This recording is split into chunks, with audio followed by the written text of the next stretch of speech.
Bueno, buenas tardes, que vamos ya. Lo primero, pues, igual que han hecho los antecesores, agradecer a César, a Sergio y a Pedro que me hayan invitado, porque yo también estoy encantado de estar aquí, me da igual que sea sábado que domingo, porque el tema me gusta mucho y además porque me encanta también oír a los demás, por supuesto, me han parecido súper interesante lo que han dicho hasta ahora.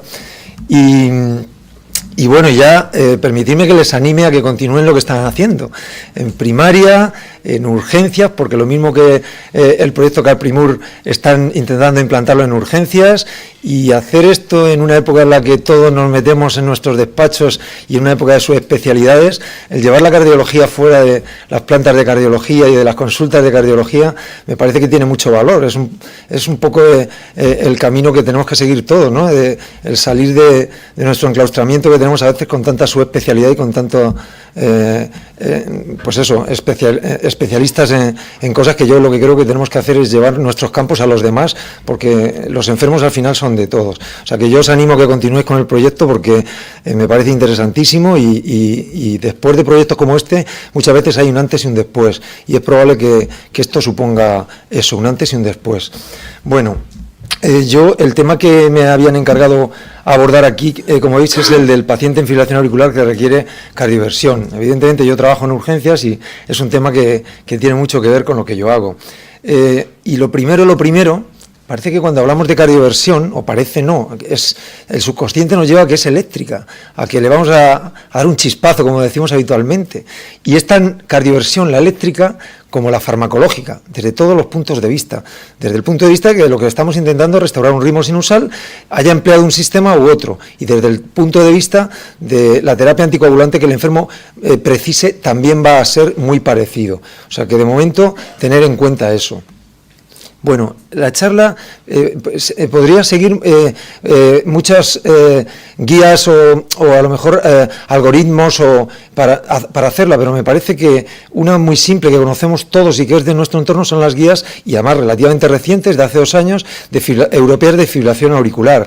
Y un asunto previo sería en el que no voy a entrar, que probablemente es apasionante porque todavía no está resuelto, y es lo primero cuando me enfrento a un enfermo que tiene una FA, es si le debo cardiovertir o no le debo cardiovertir. Si luego queréis en la discusión, porque todavía tenemos ganas, lo podemos hablar. Deciros que es un planteamiento inicial, antes de saber si le quiero cardiovertir, pero no es lo que me han dicho a mí que hable aquí. Los criterios pueden ser múltiples, ahí los podéis ver, algunos de ellos, clínicos, ecocardiográficos, ¿vale? Y sigue sin estar resuelto, ¿no? Por algo será. Repito que a mí ya me han dicho el enfermo que requiere cardioversión, o sea que doy por hecho que lo vamos a cardiovertir.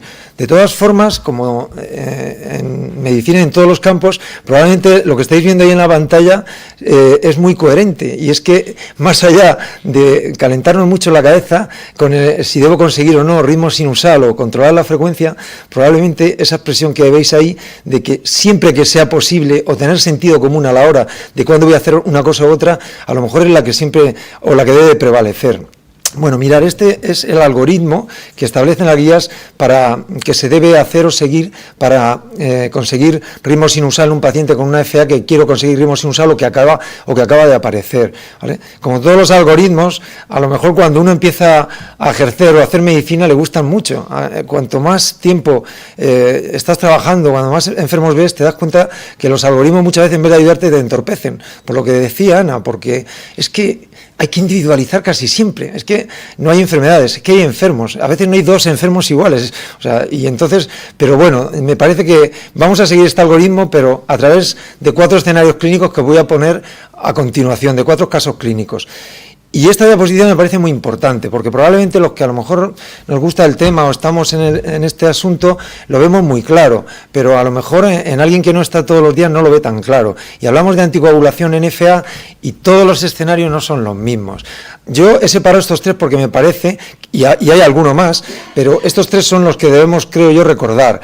El primero, no hay ninguna duda, pero hay que saberlo, es la fibrilación auricular que llamamos valvular, que es el enfermo que tiene una prótesis metálica o el enfermo que tiene una valvulopatía mitral moderada o severa o una valvulopatía que va a requerir intervención y hacer un recambio de válvula.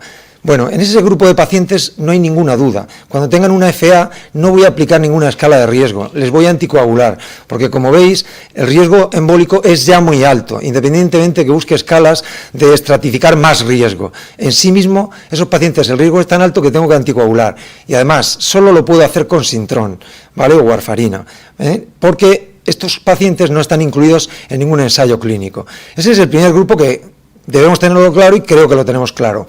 El segundo, que es con mucho el más frecuente, es la FA no valvular, aunque esto también se discute porque hay valvulares que se anticoagulan, las que no son mitrales o protésicas, pero bueno, vamos a darlo como FA no valvular, ¿de acuerdo? Y donde veis, en este caso, el riesgo, que son las más frecuentes, por supuesto, y como veis el riesgo es muy variable, se establece que va desde ninguno, 0, hasta aproximadamente un 15%. En este grupo de pacientes es donde tengo que estratificar el riesgo, porque la toma de decisión de anticoagular la voy a hacer en función de ese riesgo. Aquí es donde voy a emplear la escala CHA2-VAS, y si es de 2 puntos o más, tengo que anticoagular siempre. Si es de 0, no voy a anticoagular, y si es de 1, habrá incertidumbre.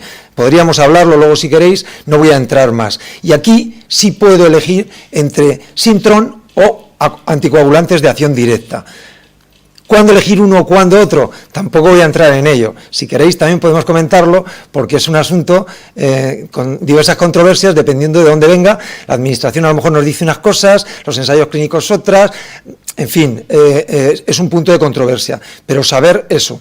Y el último punto, que realmente sería el que me han dicho a mí, del que hable de él, es el de la cardioversión en fibrilación auricular. Y es que, independientemente de los dos primeros grupos, a un enfermo que le vaya a someter a una cardioversión porque tenga una FA, sin calcularle el riesgo, sin el CHA2-VAS y sin tener en cuenta el riesgo, simplemente por el hecho de que he pensado cardiovertirle y que le voy a hacer un procedimiento de cardioversión, la propia cardioversión de forma inherente tiene un riesgo embólico y por tanto en ese paciente que voy a cardiovertir me tengo que plantear anticoagularlo. Ese riesgo es variable, puede ir, como veis ahí, es aproximado, es arbitrario, de un 1 a un 5%, y repito que este riesgo no depende de el CHA2-VAS, sino depende, como veis ahí, del tiempo que lleve la fibrilación auricular.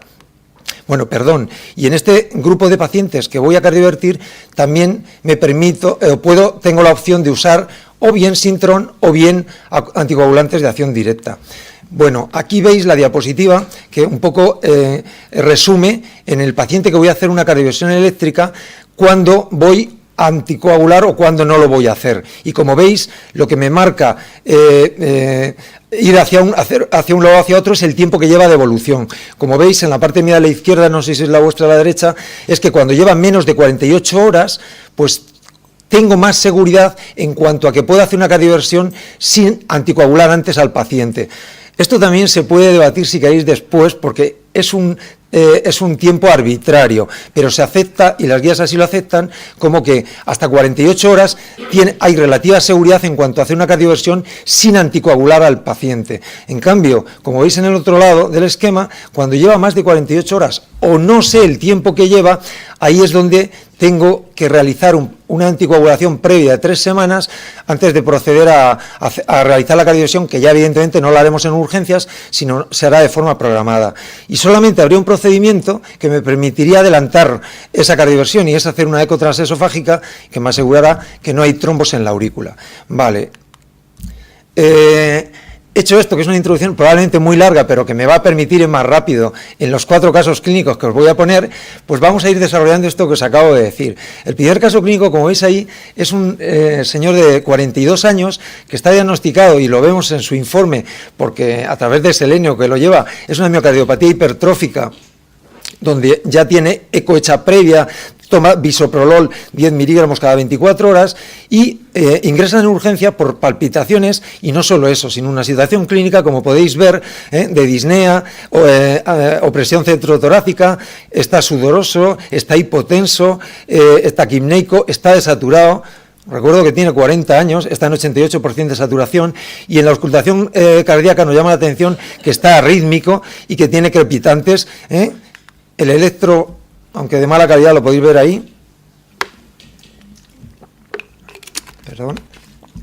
Y de todas las maneras, pues vemos que es un ritmo irregular, donde no se ve bien la actividad auricular. Tampoco podemos estar especulando mucho, dado que estamos hablando de un enfermo que ha iniciado un cuadro que le está deteriorando porque está hipotenso y está desaturado. Pero más allá de la experiencia que uno pueda tener en interpretar esto, una taquicardia de QRS estrecho, rápida, irregular, en principio, mientras no se demuestre lo contrario, esto es una fibrilación auricular. Y en todo caso, en la situación del paciente, que si encima disponemos de un portátil, como veis ahí, y vemos, también hoy podemos hacer una eco que nos ayuda mucho, pero que tiene esa placa sugestiva de edema agudo de pulmón, pues yo creo que esto, la actitud en este caso en urgencias, pues como veis la guía la primera pregunta que nos dice cuando aparece una fibrilación auricular es si está inestable. Si la respuesta es que sí, cardioversión eléctrica sin ninguna duda, como además clase de indicación 1, ¿vale? Bueno, pues esto fue lo que se hizo en este caso y son los menos frecuentes porque es verdad que muy pocas fibrilaciones auriculares llegan a esta situación. En este caso es un enfermo que tiene una miocardiopatía hipertrófica, evidentemente la FA la tolera muy mal y justificaría probablemente la situación del paciente, ¿vale? Pues es el primer caso que tenemos que tener claro y sobre todo trabajando en urgencias, que se nos puede presentar. Repito,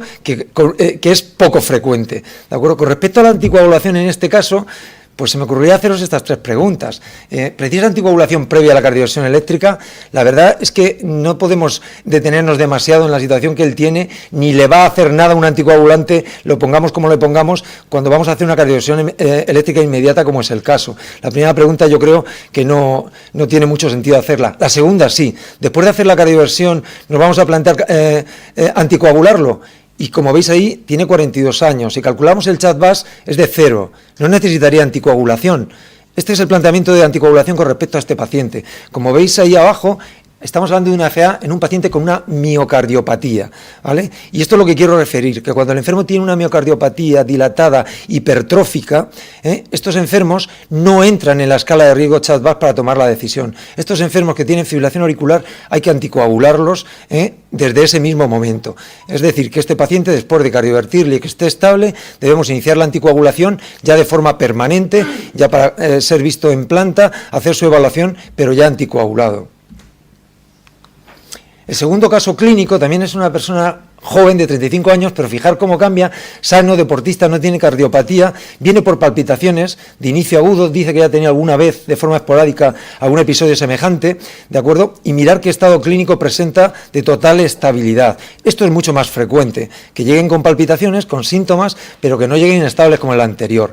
El electro, pues ahí lo tenéis, no es cuestión tampoco de analizar, repito, mucho más los electros, pues se trata de una taquicardia irregular, de QRS estrecho. Yo creo que aquí mejor que en el otro podemos ver entre un QRS y otro que no hay actividad auricular organizada, es decir, creo que es más fácil todavía diagnosticar aquí que se trata de una fibrilación auricular, una respuesta media alta, Y, bueno, pues lo que solemos hacer en estos casos pues es hacer una exploración física, una historia clínica, perdón, una exploración física, una analítica general, intentar buscar si hay algún dato de cardiopatía, ¿vale? Bien por sus antecedentes, porque nos lo cuente en la historia clínica, porque oigamos en la auscultación algo que nos llame la atención, un soplo, bien porque en la placa veamos una cardiomegalia, bien, cualquier dato que nos haga pensar cardiopatía. Bueno, este paciente es un paciente joven que no hay nada que nos indica que tenga cardiopatía. Como veis, si cogemos la guía, en este caso la respuesta a la pregunta de inestabilidad hemodinámica es que no, nos vamos por el otro lado del algoritmo. Y aquí nos permite hacer una cardioversión farmacológica, ¿vale? Y si seguimos la guía, en su extremo vemos que nos diferencia 3 grupos y el primero que veis en esa lado es paciente sin cardiopatía estructural, En este caso podría utilizar un fármaco como es la flecainida, o fármaco semejante, propafenona, del grupo 1C, del grupo de clase 1C, son fármacos muy seguros y como veis ahí con clasificación 1A. Este es el prototipo, paciente joven, sin cardiopatía, con fibrilación auricular de reciente comienzo, que quiero cardiovertir y en el cual hacerla farmacológicamente y en este caso con fármacos de este tipo es bastante seguro. Lo que pasó fue esto, el caso son reales, es que le dimos bisoprolol, se controló la frecuencia pero la FA persistía y 2 horas después se le puso 150 miligramos de flecainida y se consiguió ritmo sinusal. Si seguimos un paso más adelante, porque la flecainida en estos enfermos la efectividad es muy alta, incluso 70-80%, es 7-8 de cada 10, pero ¿y si nos hubiera quitado con flecainida? ¿Qué hubiéramos hecho? ¿Mezclar otro fármaco, darle amiodarona, darle más flecainida, mandarle a casa? Un paciente en el que si alguno lo planteamos no tendríamos ninguna duda. Tiene 32 o 38 años, no me acuerdo, y acaba de empezar la fibrilación auricular, es decir, queremos conseguir ritmo sinusal, no queremos mandarle NFA, ¿vale? Bueno, pues la respuesta seguramente más convincente es que hay que hacer una cardioversión eléctrica, porque queremos conseguir ritmo sinusal y farmacológicamente no lo hemos conseguido. Bueno, tener en cuenta que este grupo de pacientes sería un segundo grupo, cardioversión de fibrilación auricular en pacientes con estabilidad hemodinámica y sin cardiopatía estructural. La cardioversión farmacológica es bastante seguro y fármacos de este tipo son los que utilizaríamos. Con respecto a la anticoagulación de este paciente, a lo mejor tiene más connotaciones que la anterior. Estamos hablando de una fibrilación auricular no valvular, de menos de 48 horas de evolución, en un paciente que no tiene cardiopatía y que tiene un CHA2-VASc de 0. ¿Precisa anticoagulación previa a la cardioversión? Bueno, pues sobre esto no hay ensayos aleatorizados que demuestren que antes de que hacerle yo la cardioversión farmacológica o eléctrica, ¿vale?, le tenga que anticoagular. Pero es verdad que por consenso de expertos y en las guías se aconseja hacer una anticoagulación con heparina, ahora lo veréis, previa al procedimiento de cardioversión, ¿de acuerdo? Unas 2-4 horas antes. ¿Y precisa anticoagulación después de la cardioversión? Bueno, pues también estaría a debate durante el primer mes después de la cardioversión, porque esto tampoco hay acuerdo general, porque literalmente después de una cardioversión puede haber un cierto riesgo, porque hay ahí lo que se llama un stunning auricular, un aleteo auricular después de la cardioversión. Eso va a depender del tiempo que haya estado en FA. Presumimos que es menos de 48 horas, porque evidentemente la clínica ha empezado antes, pero establecer ese riesgo post-cardioversión tampoco está plenamente establecido. Y a lo mejor ahí también hay diferencias de si la cardioversión es farmacológica o eléctrica, y que la haya hecho a las 6 primeras horas de que haya iniciado el proceso o a las 36 horas. Es decir, como veis, ahí hay que también individualizar. Desde luego, lo que está claro es que un mes después de haberle hecho una cardioversión no necesita anticoagulación porque, como veis, tiene un CHA2-VASc de 0. Estaríamos en el lado menos de 48 horas, como veis, bueno, no es heparina IV, es heparina subcutánea, que es con la IV, ¿vale? Y posteriormente haríamos la cardioversión y el valorar lo que haríamos después ya lo acabo de comentar. Desde luego, lo que nunca haríamos es anticoagulación crónica porque su CHA2-VASc es de 0. El tercer caso clínico, voy a respetar en los dos casos que quedan la historia literal, sobre todo en el próximo que viene porque me interesa mucho, pero ahí lo tenéis por diversas razones. En este caso, en octubre del año pasado, consultó este señor de 74 años con palpitaciones, que las toleraba muy bien, como ahora podéis ver. De hecho, él ya esto lo conocía, por lo que vais a ver ahora, y él tomaba bisoprolol por una cardiopatía isquémica y se tomó 5 miligramos más.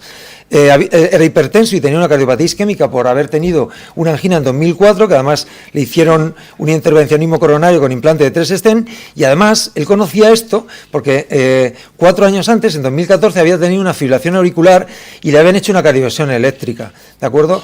En 2014... las guías nos decían que si un enfermo tenía fibrilación auricular y quiero cardiovertirla, como es este caso, pues como tenía cardiopatía isquémica, no debería utilizar fármacos tipo flecainida, como en el caso anterior que os he puesto, ¿de acuerdo? Por eso a él le hicieron cardioversión eléctrica.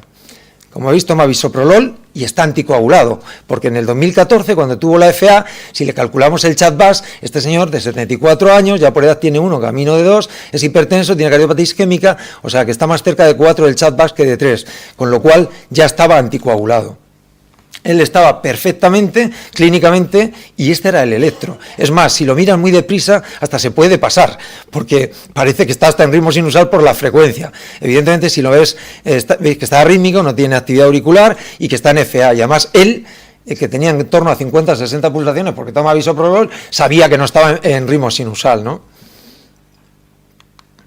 Bueno, repito, esto hace a lo mejor 4, 5, 6 años se le hacía una cardioversión eléctrica y hoy podría estar indicada también, ¿vale? ¿Qué dicen las guías actuales? Pues mirar, si seguimos por ese lado de la cardioversión farmacológica, porque el enfermo no está inestable, el segundo punto, aparte de los enfermos que no tienen cardiopatía, como veis, el punto intermedio, ¿no?, vemos que habla de enfermos que tienen enfermedad coronaria, valga la redundancia, enfermedad arterial, o que tengan una insuficiencia cardíaca con una fracción de eyección moderada o leve, no muy reducida, o enfermos con hipertrofia ventricular, es decir, lo que se llama ya no corazones sanos, sino son corazones enfermos, pero no demasiado, por decirlo de algunas maneras, ¿vale? Lo resumimos en esos tres conceptos: disfunción ventricular, pero leve o moderada, enfermedad coronaria estable o hipertrofia ventricular. Y como veis ahí, pues disponemos hoy día de un fármaco que se llama Bernacalan, que ya en las guías de 2016 ya se instaura, y además con una recomendación clase 1.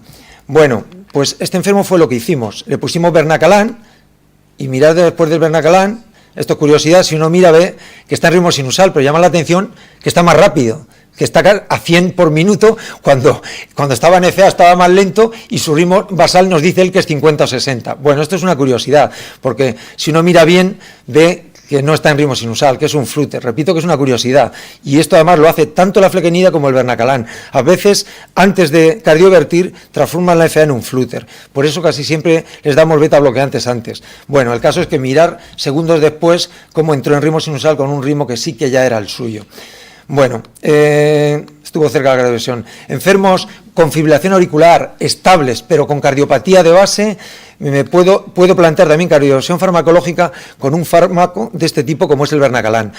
He nombrado los dos, tanto la fleca para los grupos de sin cardiopatía y el Bernacalan para los de cardiopatía, porque no tenemos tantos antiarrítmicos, ¿vale?, para cardiovertir. Las consideraciones con respecto a la anticoagulación de este paciente, pues estamos hablando de una FA de menos de 48 horas con cardiopatía isquémica y anticoagulación oral crónica estable. Él ya toma anticoagulación. Lo único que me tengo que preocupar es de ver los controles de INR previos. Si están bien, todo está bien. Es decir, este enfermo tiene que estar anticoagulado, ya lo estaba, ha tenido otro episodio de FA. Si está bien anticoagulado, ese es el problema. Si no lo está, tendré que intentar que lo esté, o bien intentando reajustar el sintrón, o bien planteándome el cambio de anticoagulación si el sintrón no estuviera bien, porque su chat-BAS, como ya lo he comentado, evidentemente aconseja anticoagulación crónica.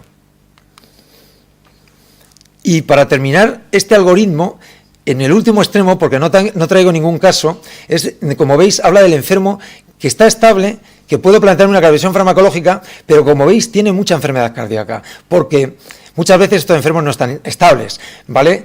O están con angor, o están con disnea, a lo mejor hemodinámicamente no están chocados, como el primer caso que he puesto, pero como veis, insuficiencia cardíaca con fracción de eyección reducida, ¿vale?, avanzada, o estenosis aórtica significativa.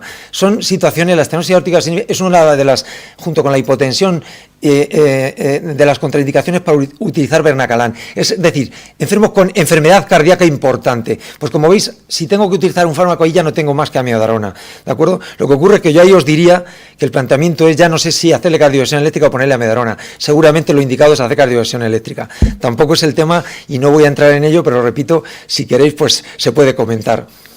Y voy al último caso, que a lo mejor yo creo que es el más interesante. Por eso lo he dejado al final.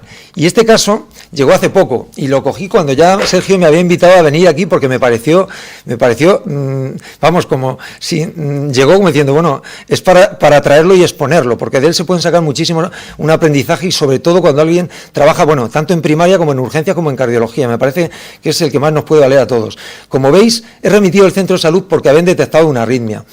La historia era simple, era que es un señor de 64 años que lo derivaron del centro de salud porque allí detectaron de forma casual en una revisión periódica que estaba arrítmico, y al hacer un electro vieron que estaba en fibrilación auricular. La situación clínica, la resumo ahí, es que estaba sintomático. Él no tenía ningún síntoma, no había ido al centro de salud por tener síntomas. Repito que había ido para un chequeo ocasional y fue un hallazgo. Esto sucede, y los que trabajáis en primaria lo sabéis porque sois lo que lo detectáis muchas veces. Nosotros también en urgencia nos pasa, ¿vale? Y quiero destacaros eso, ¿de acuerdo? Y fue lo que se hizo. Se avisó al 061, al 112, y el 112 monitorizó al paciente y lo subió en una ambulancia y lo trasladó a urgencias. Y durante el traslado le puso amiodarona, 300 miligramos y 50 miligramos de atenolol, ¿de acuerdo?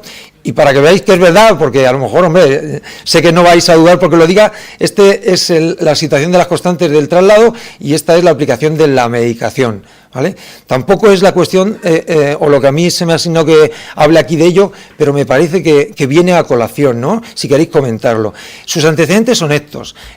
Lo digo porque el enfermo llegó no aterrado, pero llegó, y no aterrado porque ya le había pasado, lo vais a ver en los antecedentes, pero a veces es el primer episodio, y claro, que un enfermo llega a un centro de salud en una revisión y se llama un 061, se le ponga un gotero, se le ponga medicación, nos oiga hablar a todos los médicos alrededor de cosas de las que decimos, pues la verdad es que hay que entender cuál es la situación de ellos, como decía María, que a veces no pensamos en ellos, ¿no? Bueno, mirar, hipertensión arterial y diabetes mellitus y dislipemia, o sea, factores de riesgo. Y ya en octubre del 2015, o sea, unos 4 años antes, había tenido una FA asintomática con cardioversión espontánea. Es decir, él ya sabía esto que le estaba pasando ahora porque cuando se lo dijeron, yo ya tuve una y se me quitó, ¿no? Y cuando lo vieron entonces, aplicaron los criterios, la estratificación del riesgo embólico y evidentemente un CHA2-VAS muy alto, o alto, vamos, con criterios de anticoagulación. Por eso ya estaba anticoagulado. Lo que ocurre es que los controles eran irregulares. Y entramos a comprobarlo y ahí tenéis los controles de octubre, noviembre, diciembre y enero, y efectivamente hay por lo menos 3 determinaciones en las que está por debajo de 2, y la última, sobre todo el 17 de enero, está por debajo de 2, es decir, tiene un control de base irregular. Este es el electro, donde se ve que está en fibrilación auricular, tampoco una frecuencia muy alta, por eso él no tenía tantos síntomas, estaba tomando bisoprolol en 2,5, no sé si os habéis dado cuenta, y este es el diagnóstico, yo creo que no ofrece más duda. Fibrilación auricular de reciente comienzo, o sea, la acabamos de diagnosticar, ¿vale? Paroxística o persistente no sabemos, porque no sabemos cómo se va a comportar, ¿de acuerdo? Asintomático y tiempo de evolución indeterminado. No puedo determinarlo porque el enfermo no tiene síntomas. O sea, debo manejarla desde el punto de vista de anticoagulación, si no tomar anticoagulantes, como que lleva más de 48 horas antes de poder cardiovertirlo. En este caso está anticoagulado, pero no está en rango adecuado. Entonces, ¿me plantearé cardioversión de este enfermo en urgencias? Evidentemente, si este enfermo estuviera bien anticoagulado, que como veis ahí está en rango infraterapéutico, sin lugar a dudas. Hace 2 o 3 años que tuvo la otra FA, ya lleva 3 años en ritmosinusal, evidentemente en este paciente quiero conseguir ritmosinusal, le haría una cardioversión, ¿de acuerdo? Y ya plantearía si farmacológica o eléctrica en función de lo que os he dicho, pero desde luego el hecho de que lleve más de 48 horas o no sé el tiempo y esté en rango infraterapéutico me está diciendo que no debo cardiovertirlo. Entonces, esto fue lo que hicimos, es advertir de que, como no estaba bien anticoagulado, nos pareció que lo más, aparte ya de que tampoco es cuestión que yo entre, pero podíamos debatirlo, ya no solo por la cardioversión, sino por el hecho de que tengan malos controles de base, son una indicación para hacer un cambio de Sintron a anticoagulares de acción directa. Pero en este caso, además el enfermo lo vi, a mí me pareció claro que, como estaba mal anticoagulado, era cambiarle a una COT para poder hacer, lo que os pongo ahí es pedirle una cita rápida a cardiología, ¿vale?, con programación para hacer una cardioversión en un plazo no superior a un mes, ¿vale? Y es lo que hice, y me imagino que habrá llegado, porque es el protocolo más o menos que tenemos establecido, y que habíamos establecido con Pedro, y que más o menos con todos los problemas que damos intentamos llevarlo a cabo, y ahí tenéis el otro lado del algoritmo, ¿eh? Veis cómo el enfermo que está o mal anticoagulado o no anticoagulado y que tiene una FA de tiempo de evolución indeterminada, tengo que anticoagularlo antes de cardiovertirlo, ¿de acuerdo? Solamente habría un procedimiento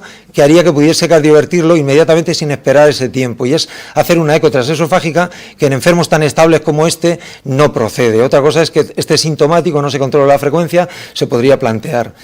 Y acabo, que no sé, creo que me estoy pasando el tiempo. Las consideraciones finales.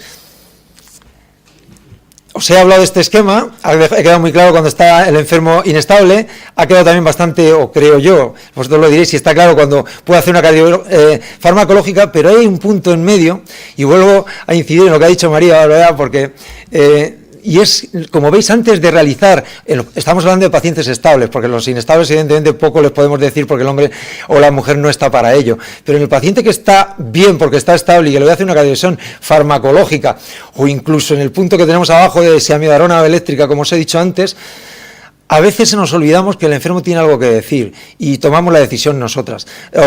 Yo no había hablado con María, esto como veis ya lo tenía hecho, pero es verdad que me parece, y las guías lo recogen, y nos lo saltamos, vamos derecho a cardioversión, ¿vale?